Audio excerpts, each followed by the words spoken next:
Allahumma salli wa sallim wa barik alaihi wa ala alihi.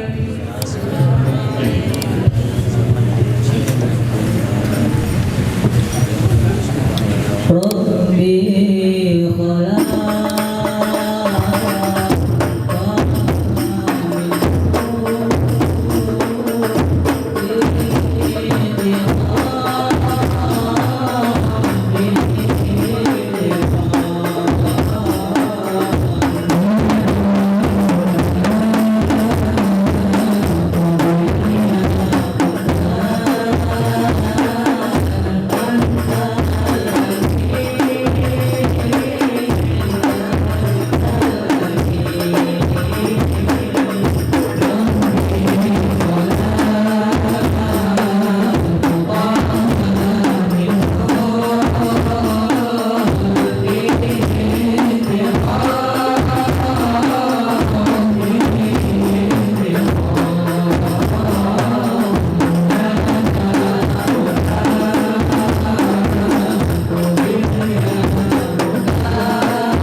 اللهم صل وسلم وبارك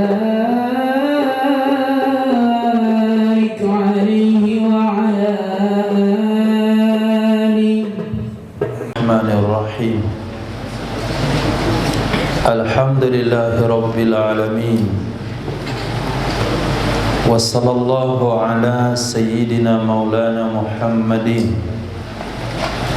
سيد الأنبياء والمرسلين وحبيب رب العالمين وعلى أصحاب الأكرمين وأهل بيته الطاهرين وأزواج الطاهرات أمهات المؤمنين والتابعين لهم بإحسان إلى يوم الدين. أما بعد.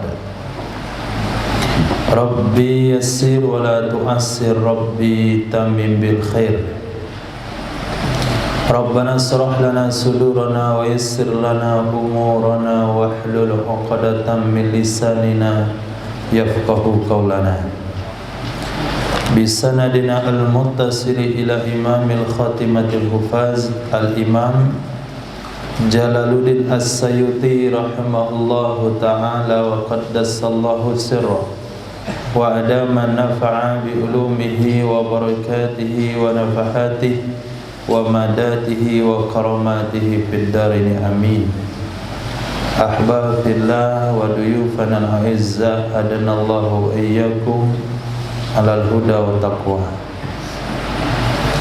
Kitab Jami' As-Shaghir hadis nomor 4856 diriwayatkan dalam kitab Hilyatul Auliya dan Mustadrak Imam Hakim dari Sayyidina Abdullah bin Umar radhiyallahu ta'ala anhuma, Rasulullah sallallahu alaihi wasallam bersabda, syahiduz zur, saksi palsu. Syahiduz zur, saksi palsu. La tazulu qadama, la artinya tidak, tazulu bergeser. La tazulu qadamahu, tidak boleh bergeser dua telapak kakinya. Hatta, sehingga yujiballahu, mewajibkan oleh Allah Subhanahu wa ta'ala, lahu, baginya saksi palsu, an-nara, akan masuk neraka. Ini berbicara tentang mahsyar. Hadis yang sama Nabi SAW bersabda, la tazula qadama abdin hatta tus'ala an arba', hatta yus'ala an arba'. Tidak boleh bergeser dua telapak kaki hamba di mahsyar sehingga dia bisa menyelesaikan 4 pertanyaan. An syababihi fima ablah, tentang masa mudanya kemana dihabiskan. An umrihi fima afnah, tentang usianya kemana dia lenyapkan. An ilmihi ma amila bih, tentang ilmunya apa yang dia amalkan darinya. An malihi fima iktasaba wa fima anfaqa, tentang hartanya dari mana diusahakan dan kemana diinfakkan. Kalau 4 pertanyaan ini belum selesai, maka tidak akan boleh berpindah kemanapun, tetap akan berhadapan dengan Allah Subhanahu wa ta'ala, satu lawan satu, laisa bainahuma turjuman, tidak ada di antara orang itu dengan Allah penterjemah. Artinya langsung berhadapan walaupun Allah tidak ada di hadapannya. Di sini untuk orang yang menjadi saksi palsu, Allah tidak akan tanya lagi masa mudanya, Allah tidak akan tanya lagi usianya, Allah nggak akan tanya harta bendanya, Allah nggak akan tanya ilmu yang dia amalkan. Yang jelas tidak boleh bergeser di mahsyar kecuali sudah ada kepastian masuk neraka. Tidak boleh berpindah dari mahsyar kecuali sudah dapat tiket pasti masuk neraka. Kalau belum dapat tiket masuk neraka, dia masih di mahsyar. Kalau dia tidak lagi di mahsyar, berarti sudah sampai di neraka. Maknanya pilihan bagi orang yang menjadi saksi palsu hanya neraka. Kenapa begitu berat Allah ancam kepada pelaku saksi palsu? Karena bisa saja dia menzalimi orang lain, kemudian dia membuat kekacauan di tengah masyarakat.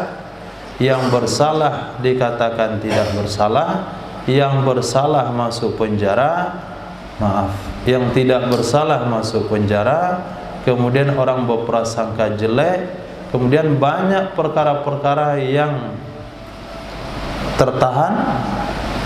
tertangguhkan karena salah di dalam memberikan informasi.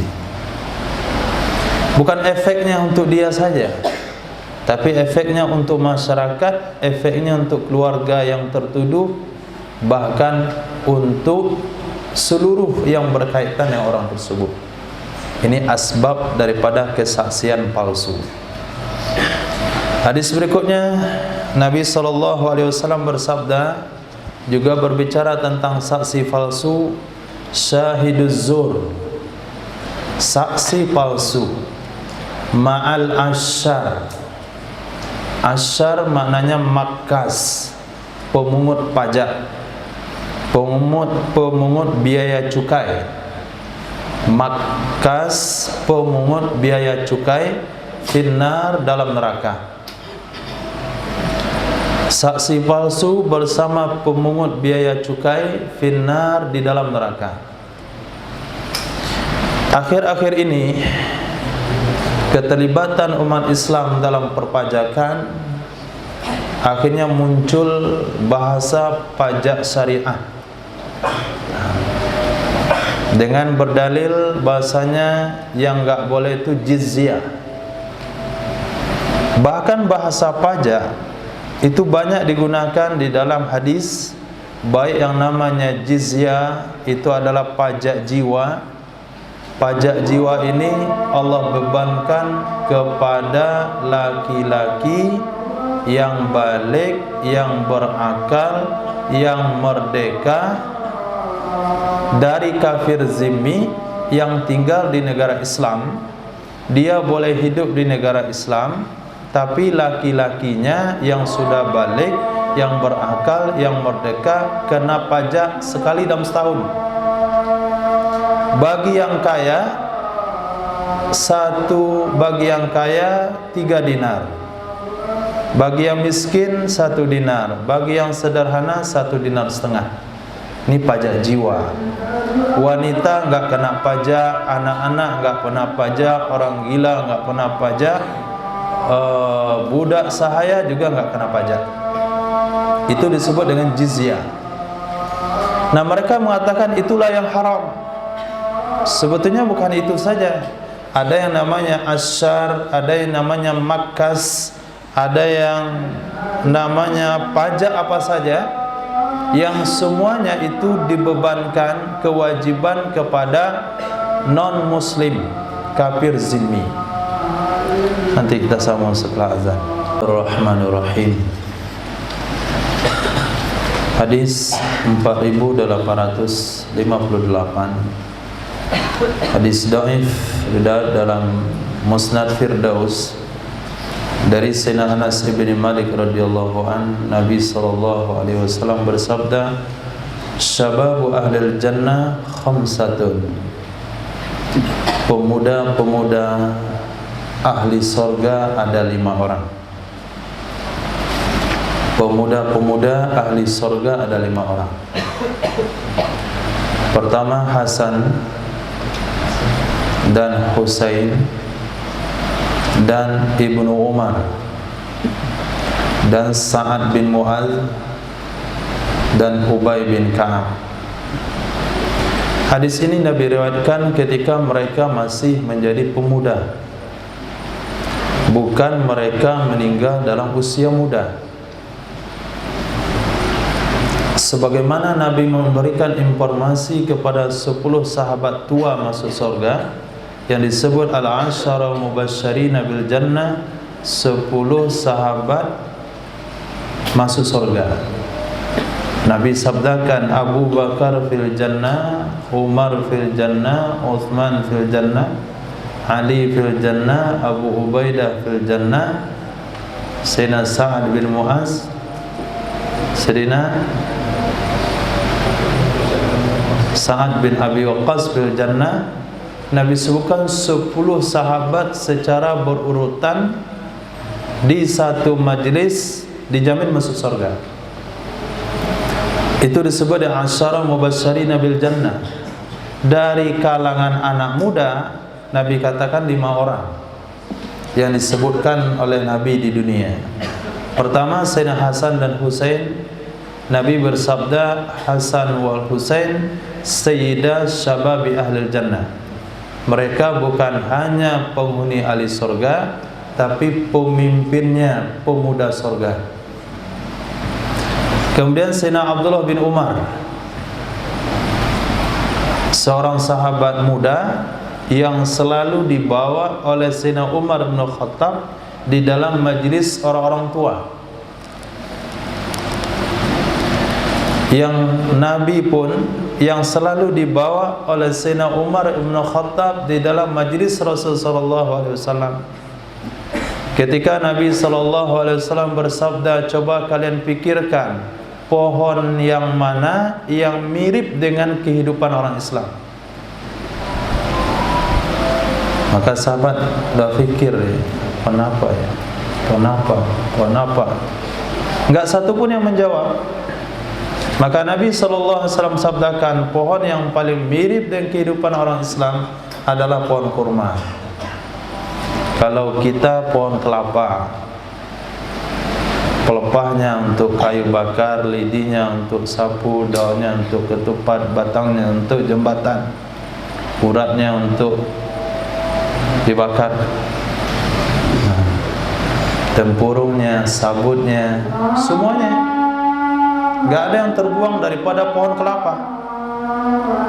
Nah, seperti itulah kehidupan seorang muslim. Tidak ada satu sisi pun yang terbuang. Waktu mudanya, waktu tuanya, waktu sudah meninggalnya sekalipun. Maka Sayyidina Abdullah bin Umar katakan, wahai ayah, tadi itu saya tahu jawaban sebenarnya, tapi saya enggak mau jawab karena segan sama yang tua-tua. Maka Sayyidina Abdullah bin Umar, Sayyidina Umar bin Khattab katakan, wahai anakku, kalau kamu jawab tadi di majlis Nabi, itu lebih saya sukai, lebih senang hati saya daripada mendapatkan dunia beserta isinya. Itu Sayyidina Abdullah bin Umar. Kemudian Sayyidina Sa'ad bin Mu'az, posisinya sama dengan Sayyidina Abu Bakar As-Siddiq di kalangan muhajirin. Kalau di kalangan muhajirin, sahabat nomor 1 itu adalah Sayyidina Abu Bakar As-Siddiq, tapi di kalangan Ansor adalah Sayyidina Sa'ad bin Mu'az. Maka ketika beliau terluka di perang Khandaq, akhirnya beliau dirawat di dalam Masjid Madinah. Nabi dirikan kemah di dalam Masjid Madinah untuk perawatan Sayyidina Sa'ad bin Mu'az.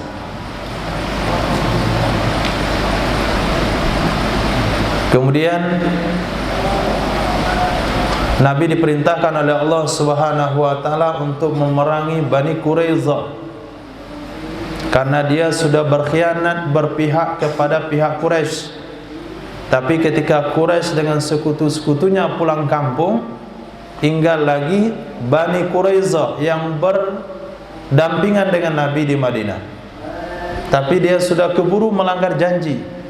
Akhirnya dikepunglah Bani Quraidah. Dia katakan, kami pasrahkan keputusan kami kepada Sa'ad bin Mu'az.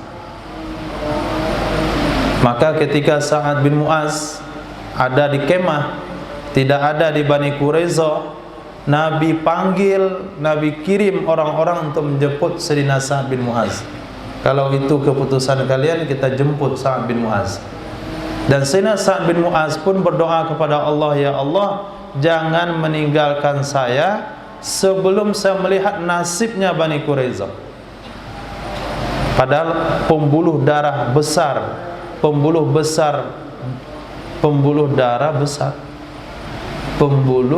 darah yang besar dari Sayyidina Sa'ad bin Mu'az itu putus. Sehingga beliau berdoa kepada Allah, ya Allah, jangan cabut nyawa saya sebelum saya melihat nasib Bani Quraiza. Pada saat itu tuh berhenti darah, enggak mengalir.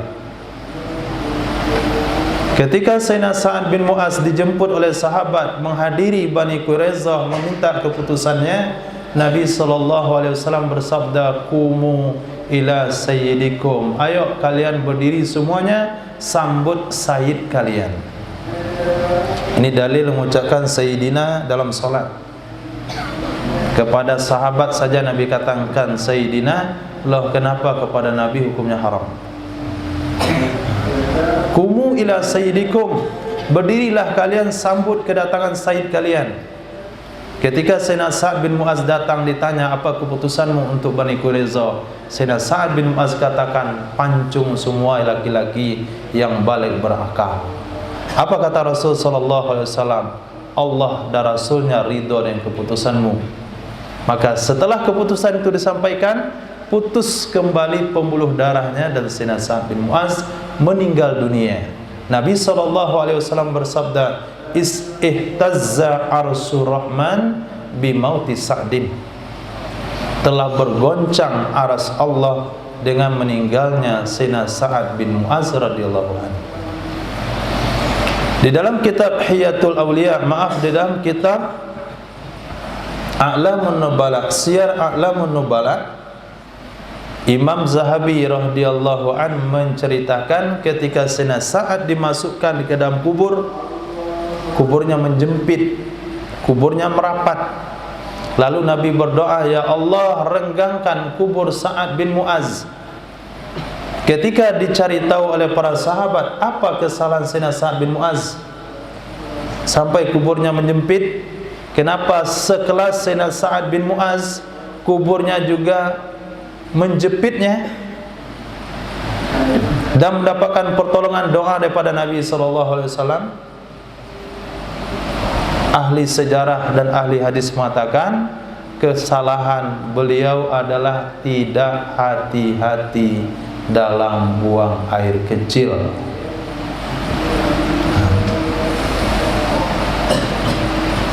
Sengaja Allah buat kesalahan itu kepada Sayyidina Sa'ad bin Mu'az. Allah pilih Sayyidina Sa'ad bin Mu'az untuk membuat satu kesalahan yang tetap mendapatkan perlindungan dari Allah Subhanahu wa taala sebagai iktibar bagi umat akhir zaman. Saya siapa? Saya bukan sahabat, saya bukan keturunan Nabi, saya bukan tabi'in, saya bukan imam ini imam itu. Tidak ada jasa saya di dalam Islam.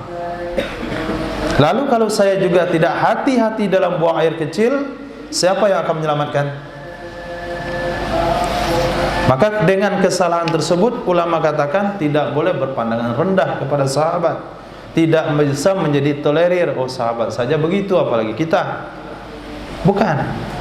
Sengaja Allah pilih Sayyidina Ma'iz meninggal karena dirajam asbab perzinahan. Satu orang wanita juga, satu orang wanita dipotong tangannya. Kemudian yang dicambuk karena minum khamar.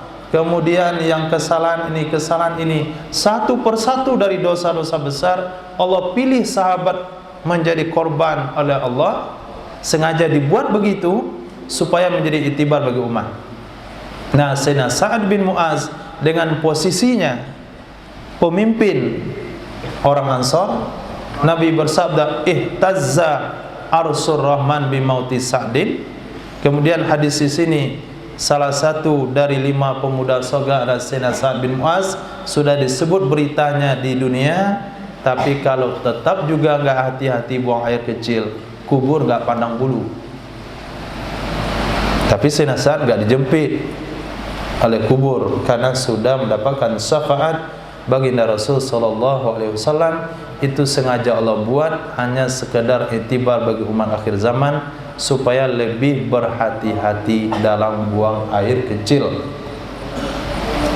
Nah, jadi kalau masuk WC celana digulung, jangan diulurkan ke bawah. Mungkin saja kena percikan bagian bawah lalu dibawa salat, itu dianggap tidak berhati-hati. Kemudian Sayyidina Ubay bin Ka'ab radhiyallahu anhu. Sayyidina Ubay bin Ka'ab adalah satu orang sahabat yang Allah perintahkan Nabi untuk mendengarkan bacaan Qur'annya. Nabi katakan, "Wahai Ubay, tolong bacakan Al-Qur'an kepada saya. Allah Subhanahu wa taala memerintahkan saya untuk mendengarkan bacaan Al-Qur'anmu." Sayyidina Ubay bin Ka'ab katakan, "As-samani Allah." Apakah nama saya disebut oleh Allah Subhanahu wa taala? Sayyidina Rasul katakan, "Betul, Allah menyebut namamu." Lalu Sayyidina Sa'ad pun menangis karena namanya disebut oleh Allah Subhanahu wa taala.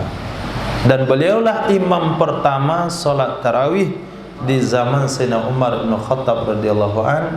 Yang mengimami salat tarawih pertama itu Sayyidina Ubay bin Ka'ab radhiyallahu an, salah satu pakar Quran dari sahabat Nabi. Di antaranya lagi adalah Sayyidina Abdullah ibnu Mas'ud. Nabi bersabda, siapa yang ingin membaca Al-Quran bagus, persis seperti yang diturunkan oleh Jibril kepada saya, maka bacalah seperti bacaan Abdullah ibnu Ummi Abdin. Nah, itu sekilas biografi sahabat. Yang satu pun enggak ada sama kita. Nah, mungkin enggak hati-hati buang air kecilnya aja yang ada. Itu bukan biografi. Nah, hadis berikutnya Nabi SAW bersabda, "Syiraru ummati," orang yang paling jelek dari umatku adalah alladzina, orang-orang wudu bin na'imi, mereka dikenyangkan dengan kenikmatan. Wudu bin na'imi, mereka dikenyangkan dengan kenikmatan. Alladzina ya'kuluna alwanat ta'am, orang-orang yang mereka memakan berbagai macam makanan. Alladzina, orang-orang ya'kuluna, yang mereka memakan alwanat ta'am, berbagai macam makanan. Wa yalbasuna, dan mereka memakai alwanat siyab, berbagai macam pakaian. Wa yatasaddaquna fil kalam, dan mereka memaksa-maksakan diri dalam bicara, memberat-beratkan diri dalam berbicara supaya dianggap fasih.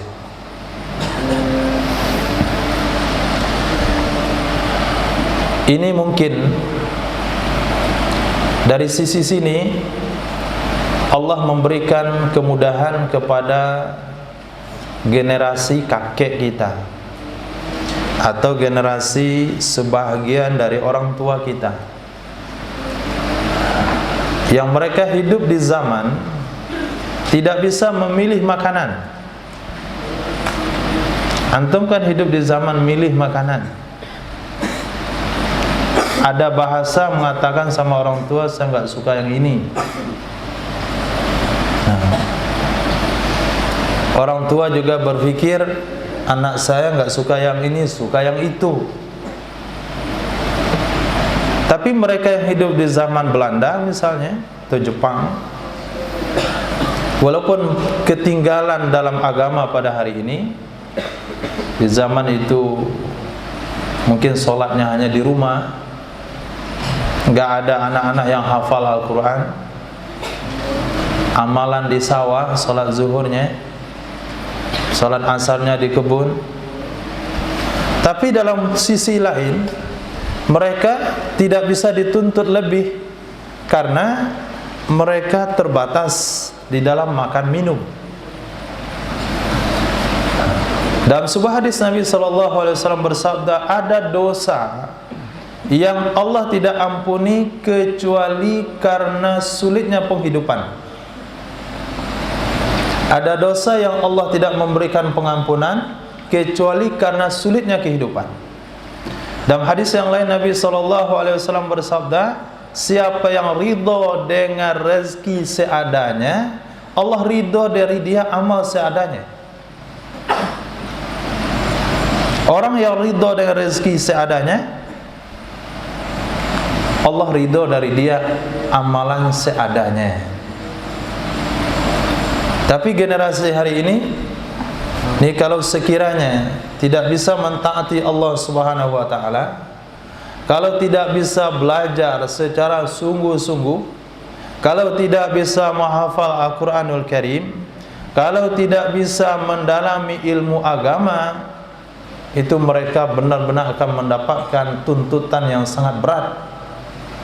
Kenapa?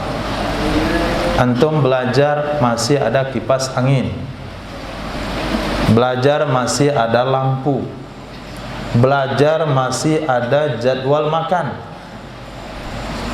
Di zaman kami belajar itu tidak ada jadwal makan.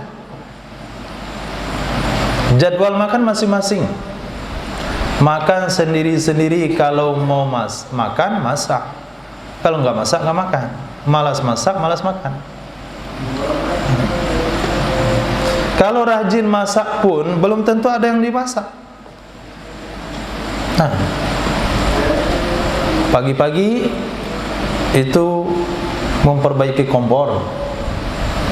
Nah, subuhnya harus dinaikkan karena nggak ketahuan habis minyaknya. Nggak bisa dinaikkan pakai kuku, pakai gigi. Nah, jadi makan minyak tanah itu obat sakit perut ternyata. Nggak ada sakit perut karena tiap pagi dia makan minyak tanah. Subuh kompornya perlu dinaikkan yang gigi satu-satu. Kalau saat itu nggak berhasil belajar, ada alasannya di hadapan Allah. Wahai Allah, kami belajar nggak ada yang bisa dimakan. Nah, tapi kalau pada hari ini ada jadwal makan, tinggal makan saja. Kemudian pas jadwalnya pun dia nggak selera makan. Nah, lihat hadisnya, syiraru ummati, yang paling jelek di kalangan umatku adalah orang yang kenyang dengan kenikmatan. Tidak ada bahasa sulit bagi dia sejak dia bayi sampai mati. Nggak ada bahasa sulit. Dari bayi saja sudah dilayani semaksimal mungkin, sampai kecil lengkap dengan permainannya, kemudian lengkap dengan kebutuhan hidupnya, sampai dewasa, sampai mati tidak pernah kurang dari nikmat Allah. Tapi dalam waktu yang sama dia kurang ibadah. Allah enggak ridha kurang ibadah dari orang yang cukup penghidupannya. Bisa makan berbagai macam makanan, bisa beli berbagai macam pakaian, bisa berbicara apa yang ingin dibicarakan, tapi dalam waktu yang sama dia tidak bisa mentaati Allah Subhanahu wa taala. Itu adalah syiraru ummati. Hadis kedua lebih lengkap lagi. Hadis sahih. Tadi hadisnya dhaif. Oh, itu kan hadis dhaif. Ada juga hadis sahihnya dengan makna yang sama. Syiraru ummati, yang paling jelek dari kalangan umatku adalah alladzina wulidu fin na'im, orang-orang yang mereka dilahirkan di dalam kenikmatan. orang-orang yang mereka dilahirkan dalam kenikmatan.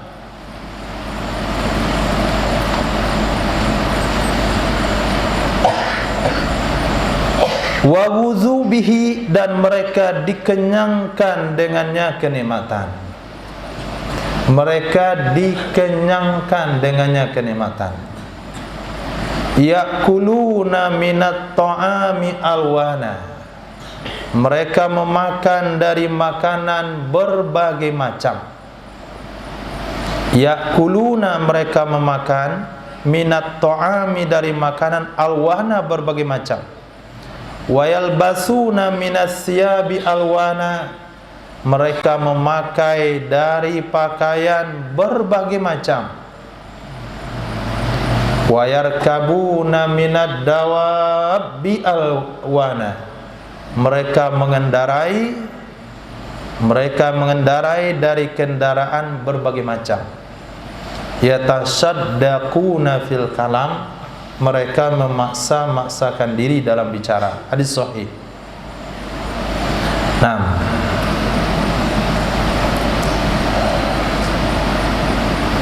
hadis berikutnya Nabi SAW bersabda, syiraru ummati, sejelek-jelek umatku adalah sarsarun.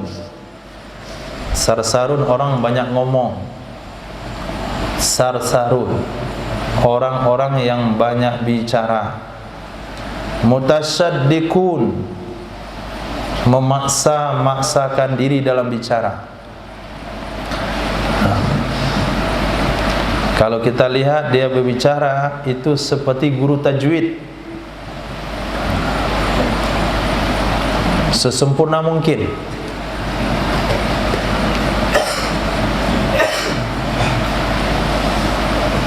Bicaranya dikonsep. Bahkan yang mengkonsep bicaranya itu pun ahli dalam bahasa dan sastra. Imam Syafi'i ahli sastra, tapi beliau bicara pun jadi sastra, bukan dipaksa-paksakan.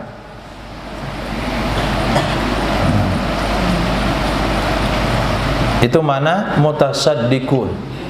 Kemudian mutafaihikun. Mutafaihikun, apa makna mutafaihikun? Ai mutawassiun fil kalam, berpanjang lebar dalam bicara. Mutafaihikun, panjang lebar dalam bicara.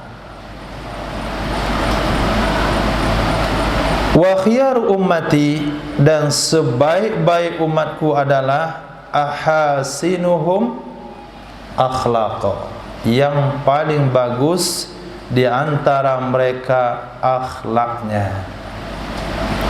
Ahasinuhum, yang paling bagus di antara mereka akhlaqa, akhlaknya. Syiraru ummati, syiraru ummati, sejelek-jelek umatku adalah as-sa'igun. Arti dasar sa'iyun adalah orang yang mencelup. Orang yang mencelup, mewantek. Dia beli baju, dia warnai. Itu arti dasarnya. Maknanya adalah orang yang berjanji, janji bohong. As-sa'iyun, yang berjanji-janji dusta. Nah, itu mana sa'igun.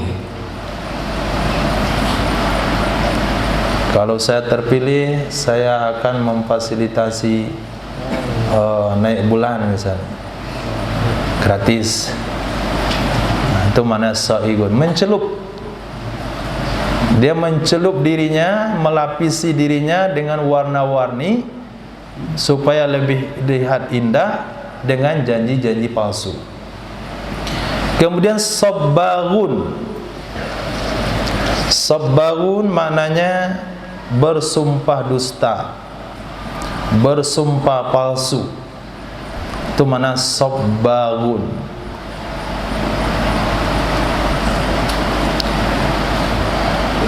Hadis berikutnya Nabi SAW bersabda, syiraru ummati mayyalil qada'a. Sejelek-jelek umatku adalah orang yang menjabat menjadi qadhi, orang yang menjabat menjadi hakim. Inistabaha alai, jika tersamar permasalahan di atasnya. Jika tersamar, istabaha, tersamar, sulit dia mengambil keputusan, enggak tahu mana yang benar mana yang salah, lam yusyawir, dia tidak mau musyawarah. Lam yusyawir, dia tidak bermusyawarah. Wa in asoba, jika dia benar, batara, dia akan sombong. Jika dia benar, batara, dia akan sombong. Wa in ghadaba annafa, jika dia marah, dia akan bertindak kasar. Wa in ghadaba, jika dia marah, annafa, dia akan bertindak kasar. Wa katibus su kal'amili bih, orang yang menulis kejahatan sama dengan yang melakukan dengannya kejahatan. Orang yang menulis kejahatan sama dengan orang yang melakukan kejahatan. Nah, itu sebabnya Imam Abu Hanifah radhiyallahu an di zaman Harun ar-Rasyid, kalau nggak salah, bukan di zaman bapaknya lagi,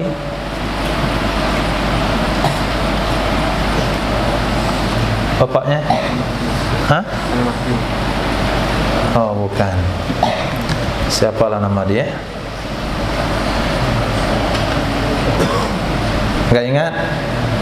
Jadi ketika mau dilantik menjadi qadhi, Imam Abu Hanifah enggak mau. Akhirnya beliau dipenjara dan dicambuk sampai meninggal dalam penjara. Kenapa Imam Abu Hanifah tidak mau menjadi qadhi? Karena masih ada orang lain yang bisa menjabat menjadi qadhi. Pada saat itu hukumnya hanya fardu kifayah. Tapi ketika Imam Abu Hanifah meninggal dunia, murid beliau Muhammad bin Hasan sama Abu Hasan, Abu Yusuf, maka yang dilantik menjadi qadhi adalah Abu Yusuf. Akhirnya beliau memilih menjadi qadhi. Pertama mempertimbangkan, kalau enggak nanti dipenjara juga seperti guru. Akhirnya pelajaran pendidikan tidak bisa berjalan. Akhirnya dengan keterpaksaan qadhi Abu Yusuf, disematkan nama qadhi Abu Yusuf, itu mau menjadi qadhi.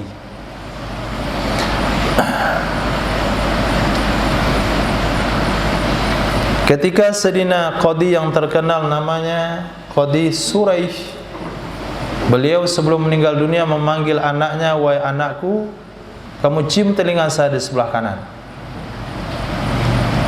Kata anaknya, "Harum sekali baunya." Kemudian, "Coba kamu cium sebelah kiri." Bau sekali.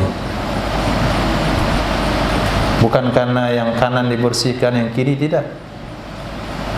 Kata Qadhi Suraih, salah satu qadhi yang terkenal dengan kecerdasannya, "Wahai anakku," sifatnya seperti yang disampaikan di hadis ini, kalau ada permasalahan hukum yang dia tidak tahu hukumnya, tidak tahu keputusannya, tidak jelas apa yang diambil tindakan, dia enggak mau musyawarah dengan ulama, tidak mau bermusyawarah dengan ahli fikih, langsung memberikan sebuah keputusan.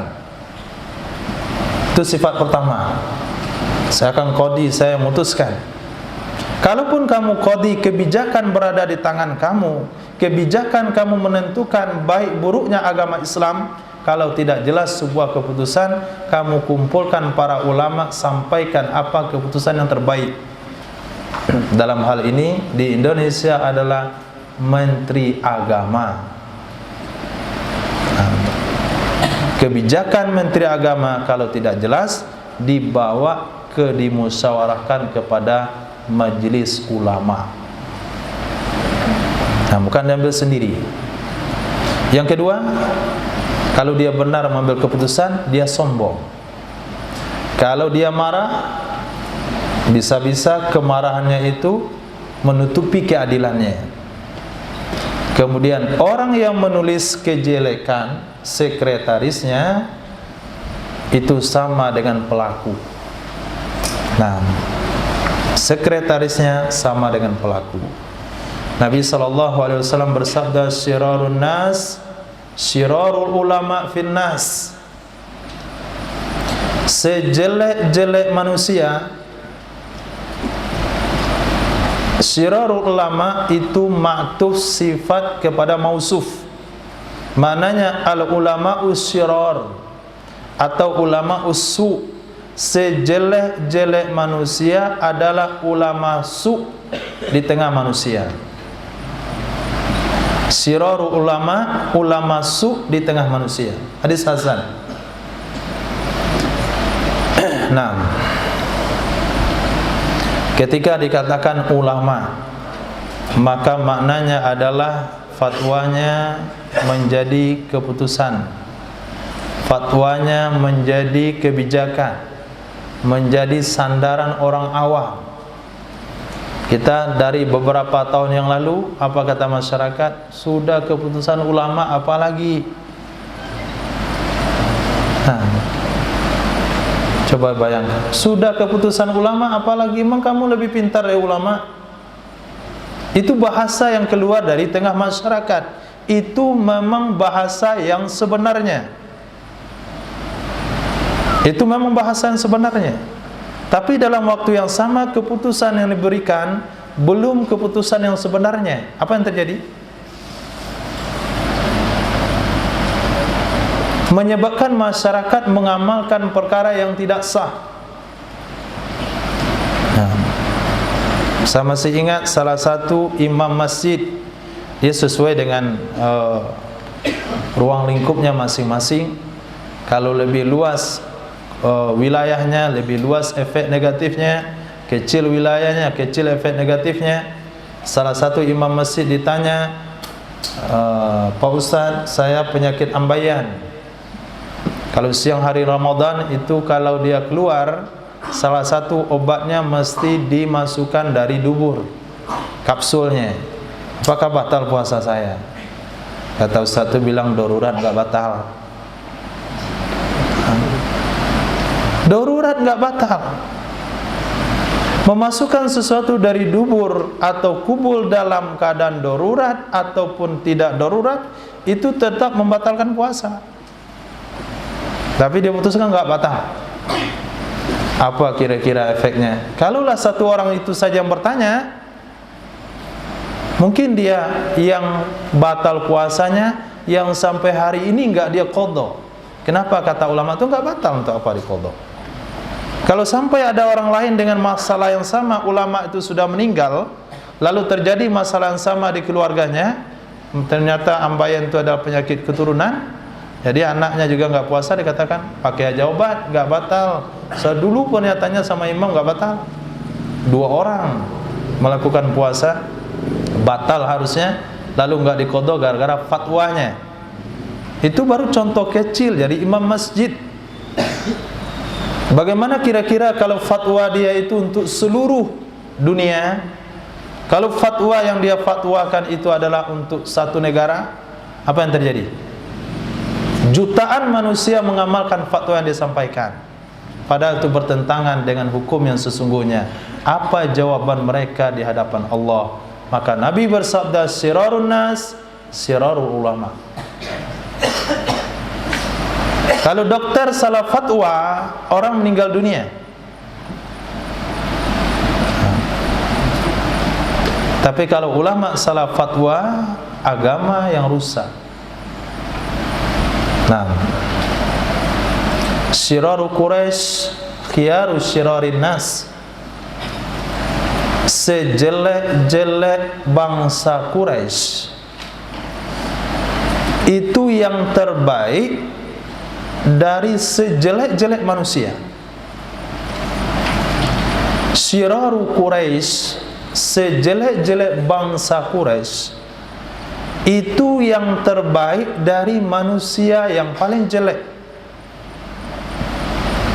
Kalau dikumpulkan manusia-manusia jelek, lalu dimasukkan ke sana bangsa Quraisy yang juga jelek, maka yang terbaik dari yang jelek itu adalah bangsa Quraisy. Kita tahu Quraisy dengan jahiliyahnya, tapi mereka tidak mau membangun Ka'bah dengan uang haram. Tidak mau bangun Ka'bah dengan uang haram.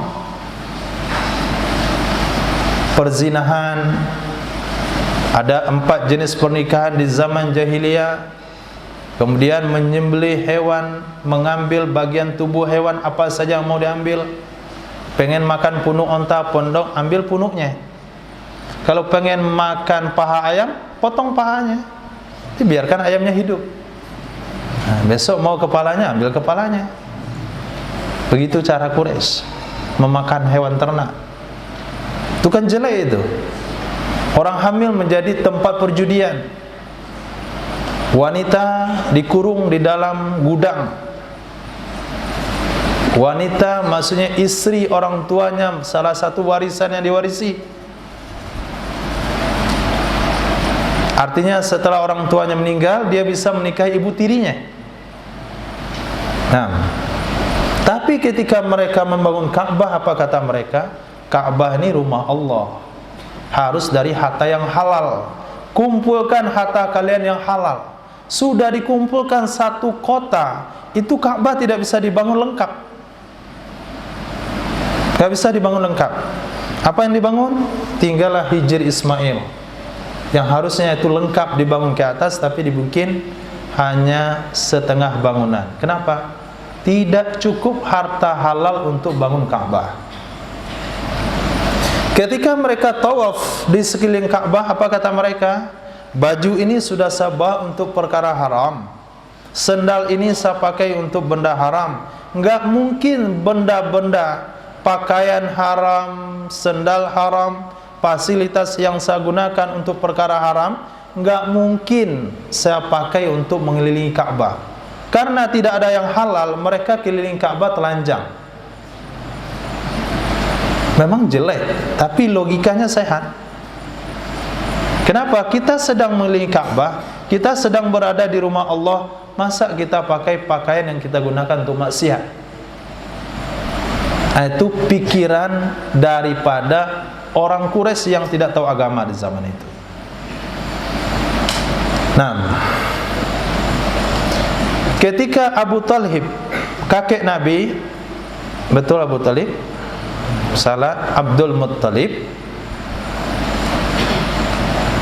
bernazar akan menyembelih satu anak laki-lakinya. Kalau beliau berhasil apa? Menemukan air Zam-Zam, memiliki 10 anak laki-laki. Kalau beliau memiliki 10 anak laki-laki, akan disembelih satu. Itu nazar daripada kakek Nabi yang notabene adalah jahiliyah. Dapatlah 10 anak laki-laki dan beliau menunaikan nazarnya. Menunaikan nazarnya. Tahu itu nazar akan menyembelih anak, tapi karena sudah bernazar dengan Allah, beliau tetap akan tunaikan. Akhirnya diundilah 10 anak laki-laki Abdul Muttalib dengan pengundian kepada tukang sihir, tukang ramal. Ketika diambil, tercabut nama ayah Nabi, Abdullah. Kata kakek Nabi, ini anak yang paling bagus, gak mungkin saya sembelih. Bagaimana solusinya? Akhirnya diundi nama Nabi, ayah Nabi dengan onta 10 ekor. Dicabut Abu Talib lagi, maaf, Abdullah lagi. Tambah lagi 10, Abdullah. Tambah lagi 10, Abdullah. Sudah 100 ekor onta baru tercabut onta. Akhirnya beliau sembelih 100 ekor onta untuk menyelamatkan anaknya. Kira-kira kalau kita hari ini bernazar kepada Allah Subhanahu wa taala, enggak ada satu pun yang tahu apakah kita akan tunaikan nazar itu? Enggak akan. Tapi sejelek-jeleknya Quraisy, zaman Quraisy, kalau sudah berjanji dengan Allah pasti ditunaikan. Enggak ada bahasa tidak. Kalau Quraisy sudah katakan kamu di bawah jaminan saya, kamu masuk kota Makkah di bawah jaminan saya, itu kalau ada orang yang mengganggu di bawah jaminannya, dia akan kerahkan semua anak laki-lakinya untuk melindungi orang tersebut walaupun anak laki-laki mati sekalipun. Itu Quraisy. Maka Nabi bersabda, kalaupun ada manusia yang paling jelek dikumpulkan, dari yang jelek itu ada Quraisy, Quraisy lah yang terbaiknya. Nah, itu sekilas tentang Quraisy, suku baginda Rasul sallallahu alaihi wasallam. Nah, hadis berikut Nabi sallallahu alaihi wasallam bersabda, "Syirarukum uzzabakum." Ini hadis khutbah nikah. Yang paling jelek di antara kalian adalah yang bujangan di antara kalian. Ini bukan tuh antum nih.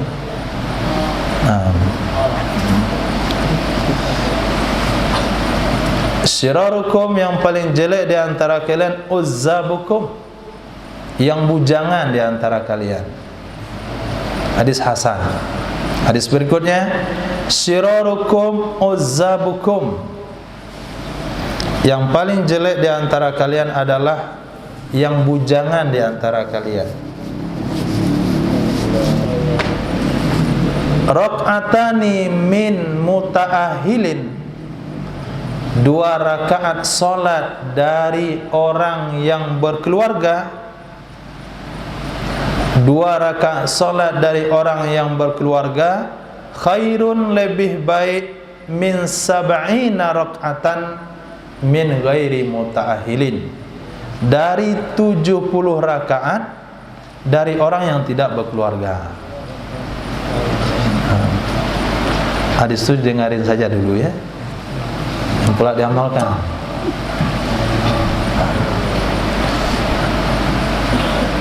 Syira rak'atani min muta'ahilin, 2 rakaat dari orang yang sudah berkeluarga, lebih baik daripada 70 rakaat dari yang tidak berkeluarga.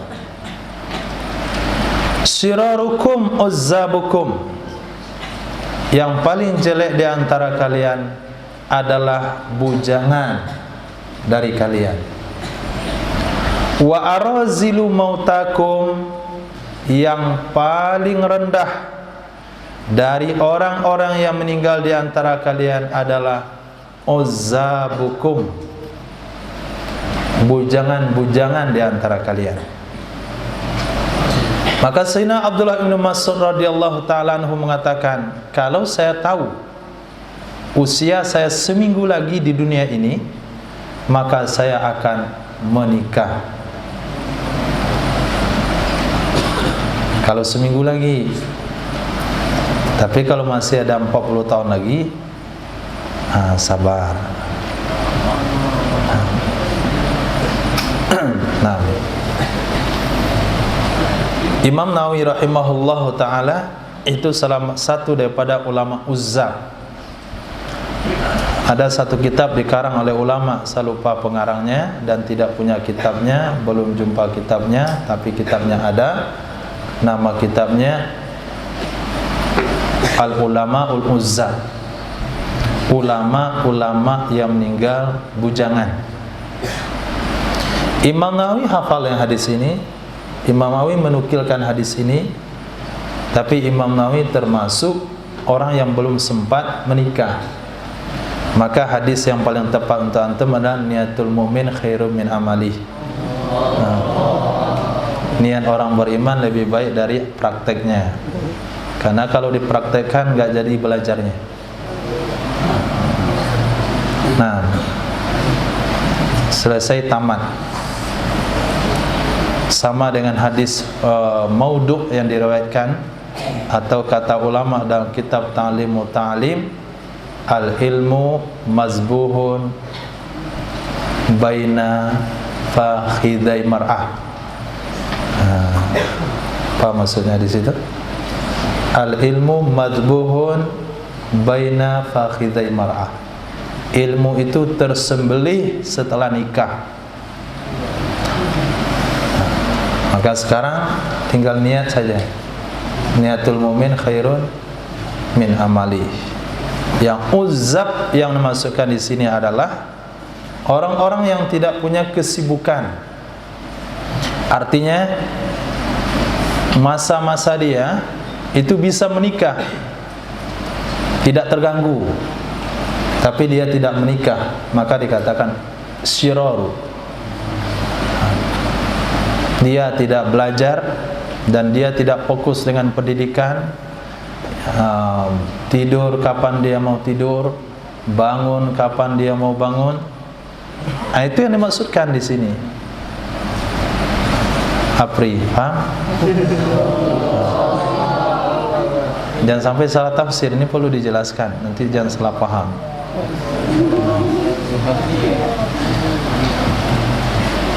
Jadi tidak ada kewajiban dengan pendidikan, tidak ada urusan. Kalaupun dia menikah, nggak ada urusan. Nah, itu yang dimaksudkan uzah. Tapi bagi orang-orang yang dalam pendidikan agama, maka para ulama-ulama kita sebelumnya mencontohkan di antara sebagian besar mereka. Kalau Imam Syafi'i rahimahullah lain. Beliau setelah menikah, setelah punya anak pun masih belajar. Anaknya, istrinya, ibunya ditinggalkan di Madinah. Imam Syafi'i pergi ke Kufah sendirian. Ada salah satu putra Imam Syafi'i rahimahullah yang menjadi tulang punggung keluarga. Antum kalau nggak mau belajar, bikin catatan orang tua. Saya saja yang jadi tulang punggung keluarga, bapak yang belajar. Nah, itu bisa Imam Syafi'i. Jadi Imam Syafi'i biaya yang membiayai kehidupan neneknya, ibunya sama istrinya adalah pembiayaan daripada anaknya yang bernama Utsman yang berprofesi sebagai pedagang. Nah, maka kan tidak kita dengar riwayat ada yang anak Imam Syafi'i jadi ulama. Ada?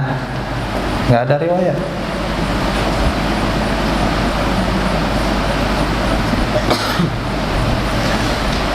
Khair. Nggak lama sampai selesai.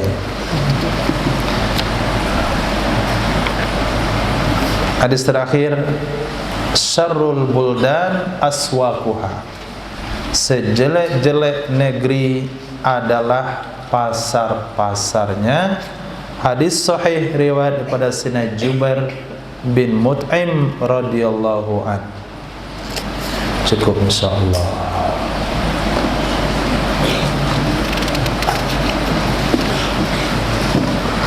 Mungkin ada pertanyaan, silakan.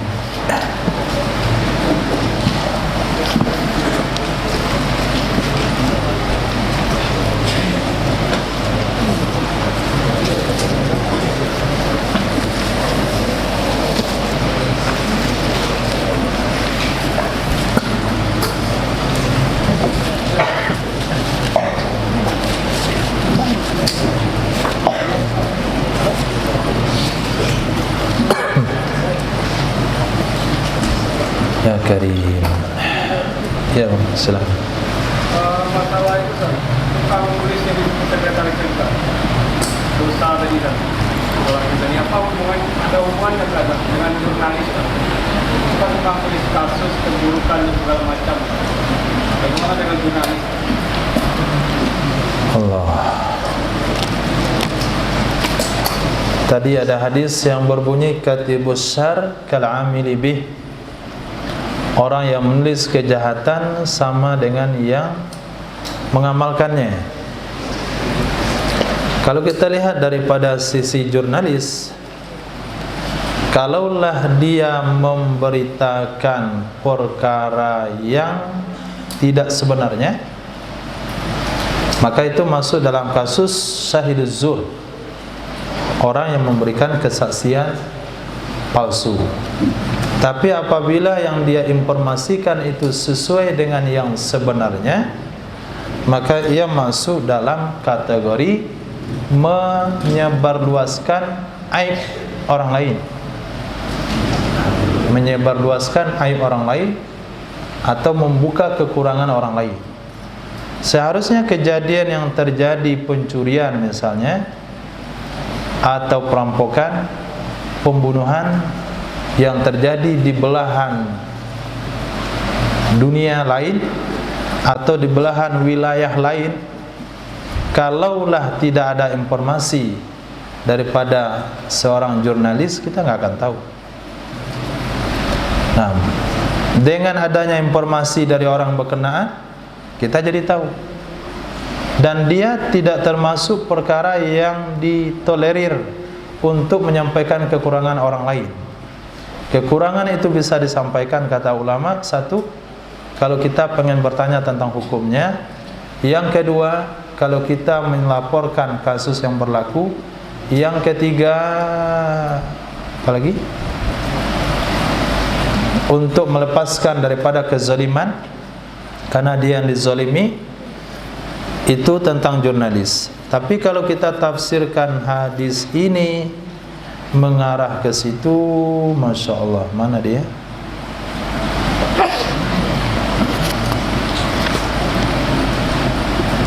Katibus su'kal amili bi fi husulil ismi lahu faman kataba wasiqatan bibatil kana kaman syahida bih.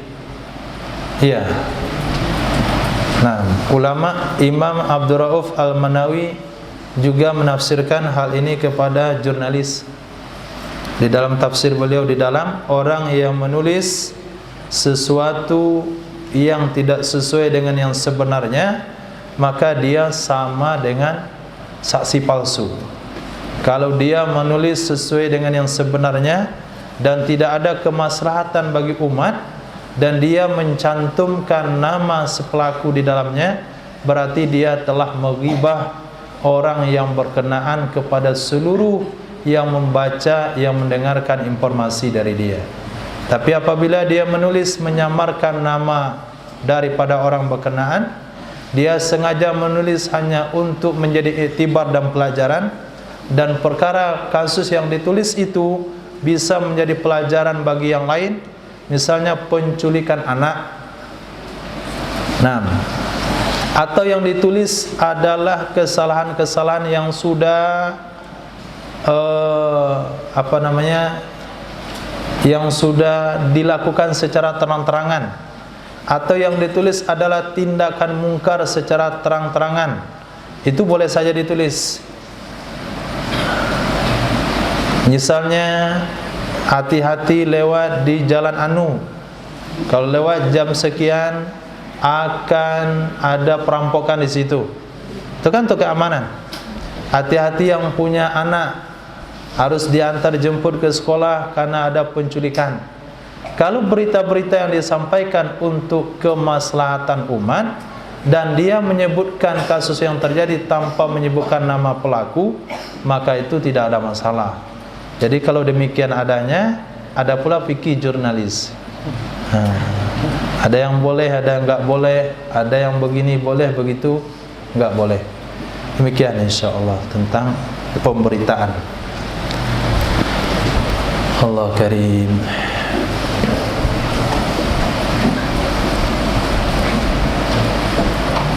Ya Allah, cukup insyaallah. Mohon maaf kalau ada salah dan janggal. Kita tutup dengan doa kafaratul majlis. Subhanallah wa bihamdih, subhanakallah wa bihamdika, asyhadu an la ilaha illa anta, astaghfiruka wa atubu ilaik. Subhanaka rabbil izzati amma yasifun, wassalamun ala mursalin, walhamdulillahi rabbil alamin.